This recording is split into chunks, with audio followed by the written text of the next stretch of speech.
How to get a property worth 1 CR for free. ये सुन के आपको लगेगा कि यार ये तो पक्का क्लिक बेट है, ऐसा हो ही नहीं सकता, ये रियल में पॉसिबल ही नहीं है, क्या ही बोल रहे हैं ये सब। But let me tell you, ऐसा हो सकता है। You can actually get a 1 CR worth property at zero cost in 15 years, and in today's video I am gonna prove this. आपने बहुत सारे फाइनेंस क्रिएटर्स को रेंट वर्सेस बाय वाली videos बनाते हुए देखा होगा, where they are actually comparing rent करना ज्यादा बेटर है या बाय करना ज्यादा बेटर है, saying that renting makes more sense, and we'll admit हमने भी ऐसी वीडियो बनाई है जिसमें हम कह रहे हैं that renting makes more sense, but turns out that we were completely wrong, just like all the other creators. At least in today's market, buying makes more sense than renting, and in this video I am going to prove this along with numbers. यार अगर आप एक beginner है जिसने अभी कमाना सही से शुरू नहीं किया है, then this video might not make sense for you. अगर आप अपनी इन्फॉर्मेशन के लिए देखना चाहते हैं, then please go ahead. This video is more relevant for people who have a stable job and who are actually thinking of buying a property or investing in real estate. अगर आप married हैं, दोनों partners working हैं, then this will be very useful to you. अगर आप एक 1 करोड़ की property लेने का सोच रहे हैं, then we'll assume कि आप 20 लाख की डाउन पेमेंट करेंगे जो कि आपकी सेविंग्स होगी, और 80 लाख का आप होम लोन लेंगे। आपकी फिगर्स ऊपर नीचे हो सकती है, बट इस वीडियो में जो हम कैलकुलेशंस दिखाएंगे वो सेम रहेंगी। एंड अज्यूमिंग दैट आपका सिविल स्कोर डिसेंट है, विच इज 750 से ज्यादा, तो आपको इजीली होम लोन 8.5 to 9% पे मिल जाएगा। और ये तो हम सबको पता ही है कि इंडिया डेवलपिंग इकोनॉमी है। जैसे ही कोई इकोनॉमी डेवलपिंग से डेवलप पे जाती है, उसके इंटरेस्ट रेट्स कम होते हैं। जैसे अभी यूके यूएस में इन्फ्लेशन की वजह से इंटरेस्ट रेट्स बढ़े हुए हैं, अदरवाइज वहां पे जो इंटरेस्ट रेट्स हैं वो 0% के आसपास ही होते हैं। तो फॉर श्योर इंडिया की जो इंटरेस्ट रेट्स हैं वो अगले 15 साल में कम होंगे, लेकिन हम अज्यूम कर लेते हैं कि अगले 15 साल में इंटरेस्ट रेट सेम ही होने वाला है। तो आपका जो होम लोन का इंटरेस्ट है वो 9% है। आपके टैक्स ब्रैकेट के हिसाब से आपको 10 से 30% का टैक्स बेनिफिट भी मिलेगा, जो आपकी इंटरेस्ट कॉस्ट है वो कम हो जाएगी, 7% पे आ जाएगी। तो ये 7% हम मान लेते हैं आपका नेट प्रॉपर्टी खरीदने का कॉस्ट है। अब ये कॉस्ट की बात तो ठीक है, लेकिन what about the returns of investment. So property में जो इन्वेस्टमेंट है ना, वो 2 फॉर्म में होती है। फर्स्ट इज रेंटल यील्ड, यानी कि प्रॉपर्टी को आपने लिया एंड उसको रेंट पे चढ़ाया, मंथली रेंट जो उसका आएगा। सेकंड इज कैपिटल एप्रिसिएशन, यानी कि प्रॉपर्टी को 15 से 20 साल बाद आप मार्केट में बेचोगे तो कितना प्राइस मिलेगा।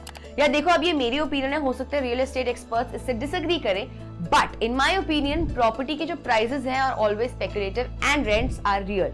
यानी कि अगर आप एक सोसाइटी में जाओगे एंड वहां पे जो 2 घर आप देखोगे, उन दोनों के प्राइसेस बहुत अलग अलग हो सकते हैं, जबकि वो दोनों घर बहुत सिमिलर होंगे, इनफैक्ट सेम स्क्वायर फीट के भी होंगे। कोई सेलर आपको 1 करोड़ का बेचेगा, दूसरा आपको 1.5 CR का बेचेगा। बट अगर हम रेंट्स की बात करें तो दे आर ऑलवेज सिमिलर।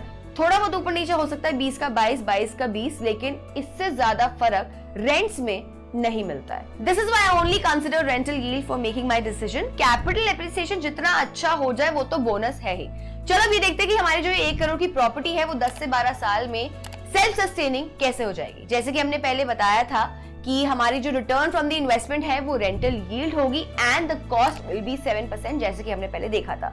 सो 2023-2024 के रिपोर्ट्स के हिसाब से हमारी जो एवरेज रेंटल यील्ड है वो 3.5 to 4% आ रही है। टियर 2 सिटीज में एक्चुअली बेटर है, लेकिन इस वीडियो के लिए we will assume 3.5% only. And on average आपका जो रेंट है वो हर साल 7 से 8% से बढ़ता है, किसी साल ज्यादा किसी साल कम। अब जैसे हमने देखा कि 2020 में रेंट्स बिल्कुल नहीं बढ़े, लेकिन 2022 में 30 से 40% से बढ़े। तो अगर हम सब कुछ करा के अज्यूम करें तो आपका सेफली जो अज्यूम हम कर सकते हैं वो आपका रेंट का एस्केलेशन होगा 7 से 8% का। अब आपकी प्रॉपर्टी तब फ्री या सेल्फ सस्टेनेबल बनेगी जब उसका रिटर्न कॉस्ट से ज्यादा होगा। अब पहले साल में आपकी कॉस्ट है 7%, आपका रिटर्न है 3.5 to 4% का। इसीलिए बहुत सारे फाइनेंस क्रिएटर्स कहते हैं कि buying doesn't make sense and आपको रेंट करना चाहिए, बिकॉज आपको पहले साल में सीधा 3.5 to 4% का नुकसान होता हुआ दिख रहा है। But what most finance creators do not consider और do not see is that आपका जो कॉस्ट है वो 7% पे फिक्स हो जाएगा, लेकिन जो आपका रेंट है वो 7% पे हर साल बढ़ेगा। So there will be a time when the rental yield will become more than the cost of the property and it will be self-sustaining. In fact, from the next year, your property will start generating surplus cash. I agree. शुरू के 4 से 5 साल में आपको अपनी जेब से पैसा डालना पड़ेगा, but eventually that will keep on reducing and your property will generate positive cash flow. As you see, for our case, this will happen after 12 years. अगर हम rental yield 3.75% पकड़ ले एंड एवरेज इंक्रीज 8% पकड़ ले, तो ये break even 10 साल में आ जाएगा। और अगर हम इन सब में अपनी प्रॉपर्टी का मेंटेनेंस टैक्स भी जोड़ लें और उसका इम्पैक्ट हम 1 से 1.5% पकड़ के चलें, तो हो सकता है 12 साल की जगह आपकी प्रॉपर्टी 13 से 14 साल बाद सेल्फ सस्टेनिंग बने। But the whole point is that your property will become self-sustaining and will start generating positive cash flow. इस पे अभी हमने कैपिटल गेन्स ऐड ही नहीं किया है, उसका जो फायदा होगा वो अलग से होगा। लेकिन इस पूरी डिस्कशन में ना दो बहुत बड़े कैवियट्स हैं। वो डिस्कस करने से पहले ये देख लेते हैं कि प्रॉपर्टी जब आप खरीदते हो तो उसके लिए आपको अच्छा होम लोन कहां से मिल सकता है। अब यार होम लोन लेने से पहले ना 2 से 3 क्राइटेरिया जो आपको देखने पड़ते हैं। एक तो अमाउंट, कितने टाइम के लिए आपको लोन चाहिए और कितनी जल्दी आपको लोन मिल सकता है। इन सबको ध्यान में रखते हुए you can definitely consider home loan from Piramal finance. उसमें आपको 5 लाख से लेकर 2 करोड़ तक का होम लोन मिल सकता है for a maximum of 30 years. In fact home loan लेने से पहले आप उनकी वेबसाइट पे जाके चेक भी कर सकते हैं कि आपको कितने अमाउंट का लोन मिलेगा एंड आपको ईएमआई कितनी पड़ेगी।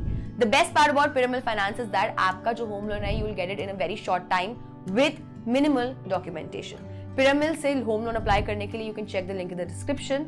Now coming back to the caveats. First caveat is that अगर आपकी पहली प्रॉपर्टी है then I would strongly urge you to go for a smaller ticket size, क्योंकि उसमें जो आपका रेंटल यील्ड है वो बेटर रहेगा and will be easier to churn that property.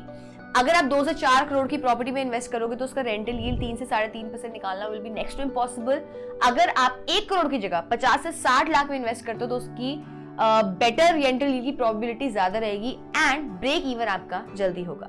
Second caveat is that अगर आपके लिए पॉसिबल है so please invest in tier 2 और टियर 3 सिटीज और आउटस्कर्ट्स ऑफ टियर 1 सिटीज। ऐसा इसलिए क्योंकि टियर 1 सिटीज में ग्रोथ जो आपको देखने को मिलेगी वो थोड़ा सा चैलेंजिंग हो जाएगा ड्यू टू ओवर सप्लाई।